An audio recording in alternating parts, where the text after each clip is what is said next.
These are my picks for the top 10 rarest birds seen in the Netherlands between September 2nd and September 8th.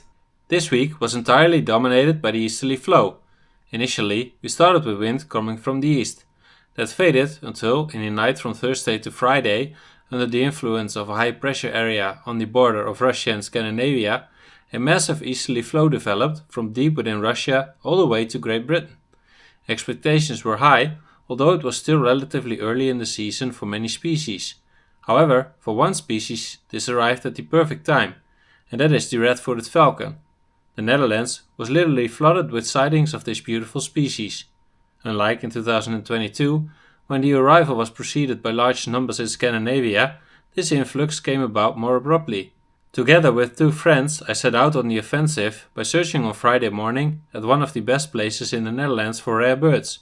Whether and which rare species were found will be revealed soon in an extensive vlog, where I'll also give you some tips on how to find more rare species yourself. At number 9 on this list, we find the barred warbler, a species that breeds to the east of the Netherlands, and based on the weather forecast, I expected that we would see some of them here. However, the numbers were ultimately disappointing, and not significantly more were found than in the same period in other years. A notable and therefore mentionable sighting was a bird on the Maasvlakte, which sat openly on the fence and was beautifully photographed. I also saw one myself on that Friday morning on Texel, but as mentioned, more about that later. If you're looking for the species yourself, be sure to listen to the loud rattling call, which, once familiar, is easily recognizable. Then at number 8, the Griffin vulture. Not a species associated with the easterly flow, but one that certainly enjoys the warm weather that accompanied it. This week, one high-flying bird was spotted. In a trip report by Time Major about a trip to Spain, I read that this year there was a mixed breeding pair of Rupus vulture and Griffin vulture. To my knowledge, there hasn't yet been a pure breeding case of Rupus vulture on the European mainland, but it surely can't be long now. How long before one of them tags along with the Griffin vultures to our country? So make sure you know the distinguishing features and be ready to spot the species when the time comes. On August 25th, Buddy van Nieuwenhoven saw a Pacific golden plover flying south over the Eemmeer. On September 4th, Buddy found another Pacific golden plover among a small group of flying golden plovers in the Eems polders, just south of the Eemmeer. It could be the same bird, which had molded further into its winter plumage. Buddy couldn't relocate the bird in the field. However, the next day, the bird was rediscovered by Hans van Oosterhout. The bird was only photographed in flight, with its dark underwings and small size being notable. The bird was seen until September 6th. In 6th place on this list is a species that, as a birder, shows you've got quite a bit of skill when you manage to pull this skulker out of the bushes in the autumn. Of course, we're talking about the Blyth reed warbler again. By now, it's a regular feature in these lists. Lars Bucks found one this week in the dunes of IJmuiden. A nice preview of what will hopefully be an outstanding autumn. I wish Lars and all other rarity seekers the best of luck. Lars's bird, however, wasn't the only one seen this week, as on Saturday, one, likely thanks to the favourable easterly flow, appeared on an offshore platform in the North Sea. I hate it when a good species is found, and I don't yet have nice video footage of it myself. This week, once again, a citroen wagtail was found. Daan van Braak managed to record one as it flew over Ewijk. So, we won't dwell on it too much and just hope that the next one lets me capture it beautifully on film. My favorite sandpiper, and one for which I finally have my own footage, made an appearance again. On Wednesday, a buff-breasted sandpiper was found in North Holland by Theo Ruppert. The bird has been widely visited, as it has already been reported more than 200 times on waarneming.nl. The bird is also in a much more central location than the one at Ruithorn earlier this summer, and seems to be staying in the same area all day. It looks like it's going to be a great year for this species again, with already 3 visitable birds and a total of 4 sightings. Then there's a species for which I still don't have the quality footage I hope to eventually get of all species. With an average of just over 1 case a year, the lesser grey shrike remains rare enough in the Netherlands to be considered a species requiring submission. The count with this bird now stands at 66 cases. My personal count is at 3, but the last 2 were only visible from an impossible distance. The first, from 2011, was nice and close, but the quality of phone cameras back then was much worse, so the footage isn't great. Still, I'm happy with it, because it keeps the memory of that bird alive, and that's what it's all about in the end.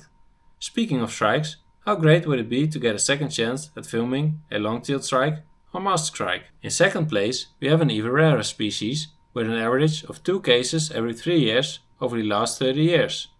It's also yet another rare wader on the already impressive list of waders in 2024.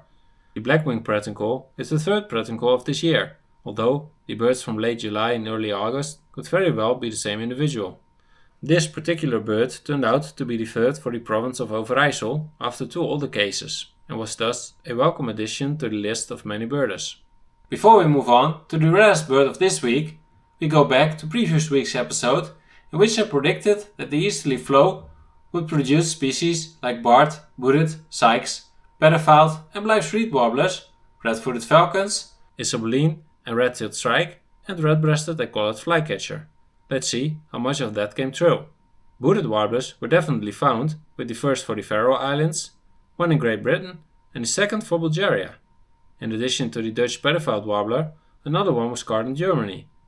Things also turned out well for the red-footed falcons. Other highlights for the Western Palearctic included the second Sora for Iceland, which was just walking along the road there, and the second stilt sandpiper for Denmark. In Israel, the third Senegal Tigny for the country appeared. And what should we be looking for this week? Between the 9th and 15th of September, the last 5 records of yellow-breasted bunting in the Netherlands were found. Of course, we all know how much the numbers of the species have declined worldwide and how its breeding range has retracted eastward. Still, there remains a small chance of seeing one. After all, one was found in Great Britain last year. And in the last 2 years, we've already had 2 yellow-browed buntings, so just keep looking. On the list of slightly less rare and therefore more realistic species, we still have several from the previous week, such as some waders like buff-breasted and pectoral sandpiper and redneck phalarope, as well as tawny pipit and ortolan bunting. The migration of pellet harriers is also really picking up now, and this is the first week with good chances for juvenile rosy starlings, so keep a close eye on those starling flocks. This autumn, no greenish warblers have yet been found in the Netherlands. They're definitely around, but just need to be discovered. Good luck! The number 1 of this week is slightly less rare in absolute numbers than the number 2, with now 44 cases including this one. However, 41 of those are from ringing, and one of the 3 field records was not visitable because it was identified too late. There are also a few other field records that are very likely this species, such as the well-known bird from Friesland in 2013, where this photo was taken. Unfortunately, the photo shows nothing more than a brown bird with a long eyebrow stripe, which wasn't enough for the committee to accept the bird. Similarly, the bird from 2016 was photographed, and again, it's just a brown bird with a long eyebrow stripe. No one really doubts the identity of these birds, but if we're being realistic, not accepting them is the only right decision. Now in 2024, everything has gone perfectly. Hugo Wielman decided to thoroughly search the bushes near his parents' holiday home. After checking some other spots, he arrived at a sheltered area with some willows and a bit of reed. Here, a bird responded to playback that looked quite exciting. This led to a new provisional number 1 twitcher in the Netherlands, after the previous number 1, to his great regret, saw both the red-wadded lapwing and his pediphaled warbler being unblocked. At my age, I don't have to worry about the number 1 spot, but the pediphaled warbler did bring me one closer to my lifetime goal of seeing 500 different bird species in the Netherlands. I've made a vlog about that adventure, which you can view by clicking the thumbnail here.